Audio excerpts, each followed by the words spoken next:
हाय viewers, accounting pro पे एक मरतबा फिर आप सबको खुश आमदीद कहता हूँ। और क्विक बुक्स ऑनलाइन की ट्रेनिंग का सिलसिला अकाउंटिंग प्रो के ऊपर जारी है। और इस सिलसिले में जो आज का लेक्चर है इसके अंदर हम देखेंगे कि क्विक बुक्स ऑनलाइन के अंदर आप वेंडर्स को किस तरीके से इंपोर्ट कर सकते हैं। तो इससे पहले वाला जो हमारा लेक्चर था उसके अंदर हमने देखा था कि क्विक बुक्स ऑनलाइन के अंदर हमने कस्टमर्स का लिस्ट किस तरीके से इंपोर्ट की थी, और इसमें हम देखेंगे कि हम वेंडर्स की लिस्ट किस तरीके से इंपोर्ट करेंगे। तो चलते हैं क्विक बुक्स ऑनलाइन की स्क्रीन के अंदर। और स्क्रीन के अंदर हम सबसे पहले क्या करेंगे कि जाके हम क्लिक करेंगे गेयर आइकन के ऊपर, और गेयर आइकन के ऊपर जाके यहाँ से हम जाएंगे सीधा इंपोर्ट डाटा के ऊपर।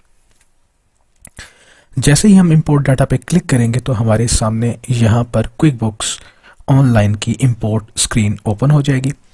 इंपोर्ट स्क्रीन पे हम जाएंगे तो यहाँ पे हमारे पास बैंक डाटा है जिसको हम इंपोर्ट कर सकते हैं, कस्टमर्स हैं, सप्लायर्स हैं, चार्ट ऑफ अकाउंट्स हैं, प्रोडक्ट एंड सर्विसेज हैं, इनवाइसेज हैं और बिल्स हैं। कस्टमर्स का डाटा हमने इंपोर्ट कर लिया था और अब हमारी जो बारी है वो हम सप्लायर्स का डाटा इंपोर्ट करने के क्लिक करते हैं सप्लायर्स के ऊपर। देखिए हमारे पास सामने जो है वो इंपोर्ट की स्क्रीन ओपन हो गई है और इसमें हमें वो बता रहा है कि सप्लायर्स यानी कि वेंडर्स को इंपोर्ट करना है। अगर हमारे पास पहले से जो CSV फाइल या एक्सेल की फाइल हमारे पास अवेलेबल है तो हम इसको यहाँ से लिंक कर सकते हैं, और अगर हमारे पास नहीं है तो हम इनका सैंपल फाइल डाउनलोड कर लें और सैंपल फाइल को डाउनलोड करके उसके अंदर हम अपने डाटा को ला के हम इंपोर्ट कर सकते हैं। तो हम करते क्या है कि सबसे पहले हम सैंपल फाइल को डाउनलोड करते हैं। यहाँ से सैंपल फाइल को हमने डाउनलोड करना है। आप ये देख सकते हैं कि डाउनलोड फाइल हमारे पास सैंपल सामने आ गया है। फाइल को हमने डाउनलोड करना है और डाउनलोड करके हमने इस फाइल को अपने पास सेव एज करके और फिर हम इसको ओपन कर लेते हैं। फाइल जब हमने इसको ओपन किया तो ओपन करने के बाद आप देख सकते हैं कि हमारे पास ये फाइल माइक्रोसॉफ्ट एक्सेल के अंदर ओपन हो गई है। यहाँ पे आपको येलो कलर में ये बता रहा है कि ये डाटा आपका सैंपल है और आपने अगर अपना डाटा इंपोर्ट करना है तो आप अपना डाटा खुद से इंपोर्ट कर लें। तो अब हम क्या करते हैं कि इस डाटा में थोड़ी सी चेंजेस करते हैं और चेंजेस करके हम इसको इंपोर्ट कर लेते हैं, इसको डिलीट करते हैं। और यहाँ पे जो ये नाम डले हुए हैं इन नामों को हम चेंज कर देते हैं। लेट्स से कि यहाँ पे जो इनके नाम है ऑलरेडी मैं उनको यहाँ से चेंज कर देता हूँ। यहाँ पे मैं इसको कर देता हूँ ABC, ये है DF GHI JKL MNO PQR STUVWXYZ। तो थोड़ा सा मैंने डाटा को यहाँ पे मैंने इसको चेंज कर दिया, यानी कि आपका ये डाटा जो है वो इसी समझ ले कि यही हमारा डाटा था। यहाँ से मैं थोड़ा सा इसका बैलेंस चेंज कर देता हूँ। लेट्स से कि इसका ओपनिंग बैलेंस यहाँ पे 1,34,000 रुपये है, इसका नेगेटिव जो है वो 5,000 रुपये का बैलेंस है। और इसके अलावा नीचे अगर आप देखें तो किसी को भी मैं यहाँ पे 0 कर देता हूँ, इसको भी 0, इसको भी 0, इसका भी 0 बैलेंस कर देता हूँ, इसका भी। तो ये हमारे डिफरेंट चीज़ें हमारे पास आ रही हैं और ये डेट्स हमारे पास आ रही हैं। मैं लेट्स से कि कहता हूँ कि ये आज का ही मेरे पास क्लोजिंग बैलेंस है। मैं इसको अप्रैल 6 कर देता हूँ। ठीक है जी, अप्रैल 6 2023। तो यही वाली सारी डेट मैं यहाँ से इसको पेस्ट कर देता हूँ। तो मैं यहाँ से कंटिन्यू करता हूँ, सेव कर देता हूँ। तो आप ये देख सकते हैं वापस मैं क्विक बुक्स में आता हूँ और क्विक बुक्स में आके मैं फाइल को इंपोर्ट करने की कोशिश करता हूँ।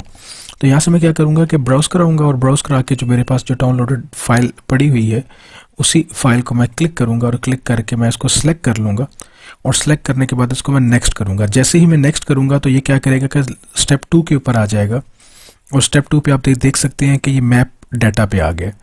मैप डाटा पे आप देखेंगे तो ऑटोमेटिकली इसने सारी की सारी फील्ड्स जो हैं वो सिलेक्ट कर लिए कि जिन जिन फील्ड्स के अंदर डाटा था वो उसने इसको टिक कर लिया कि ये वाला डाटा उसको यहाँ पे शो हो रहा है।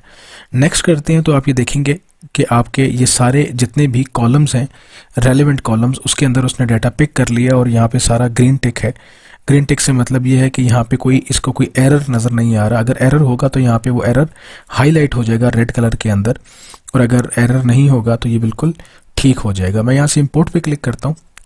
जैसे ही मैं यहाँ से इंपोर्ट पे क्लिक करूँगा तो आप ये देख सकते हैं कि ये मुझे स्क्रीन पे मैसेज दे रहा है कि 9 of 9 सप्लायर्स इंपोर्टेड। तो मेरे पास जो सप्लायर्स थे वो मेरे पास इंपोर्ट हो गए हैं। तो मैं अब इनको जाके देख भी सकता हूँ कि मेरे सप्लायर्स इंपोर्ट हुए हैं कि नहीं हुए। तो मैं यहाँ से क्या करता हूँ, मैं एक्सपेंसेस में जाता हूँ।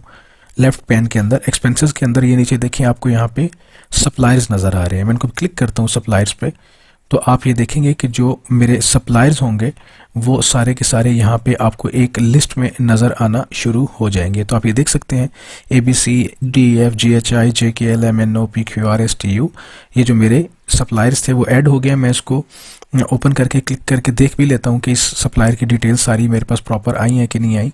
ये देखिए, ये मेरे पास प्रॉपर इसका देखें 6 अप्रैल का बैलेंस भी आ गया है और ओपन बैलेंस ये देखिए 134,000.12 का इसका बैलेंस मेरे पास सामने आ गया। क्लिक करते हैं तो आप ये देखेंगे कि फर्दर ये डिटेल मुझे बता रहा है ओपन बैलेंस 134,000 का। और अगर मैं इस पर क्लिक करूंगा तो ये देखें क्विक बुक्स ने खुद ब खुद इसका ओपनिंग बैलेंस का एक बिल भी डाल दिया है।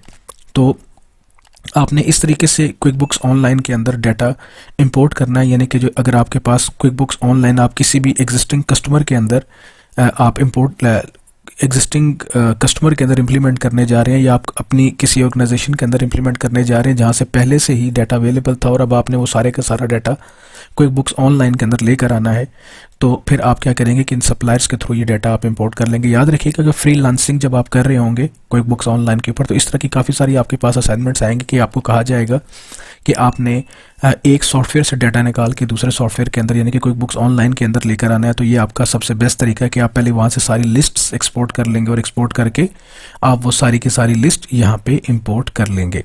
तो उम्मीद करता हूँ कि आपको ये लेक्चर पसंद आया होगा और आपने बड़ा इजीली ये सीख लिया कि आप किस तरीके से अपने जो सप्लायर्स हैं उनकी लिस्ट को किस तरीके से क्विक बुक्स ऑनलाइन के अंदर इंपोर्ट कर सकते हैं। चैनल को अभी तक आपने सब्सक्राइब नहीं किया तो चैनल को ज़रूर सब्सक्राइब कर लें, वीडियो को लाइक नहीं किया तो वीडियो को लाइक कर लें और अगर आपने का कोई सजेशन है तो कमेंट बॉक्स के अंदर ज़रूर इसकी सजेशन दीजिएगा।